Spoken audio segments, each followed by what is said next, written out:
تسونامي لتصحيح المعلومات حول التسونامي المحتمل. التسونامي كيكون ناتج عن زلزال أو انفجار بركاني وسط البحر. دابا كيعلم وقت حدوثه إلا الله سبحانه وتعالى. اليابان والصين وأمريكا قمة التطور، عمرهم ما سبق لهم تنبؤوا بحدوث زلزال أو تسونامي أو بركان أو كوارث من الكوارث الطبيعية.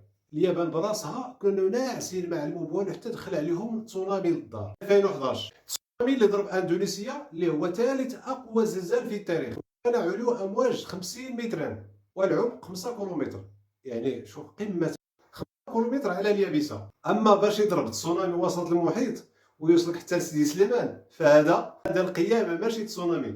لا ما تخلعوا، راه ما كاين لا تسونامي لا والو، غير ضجه اعلاميه.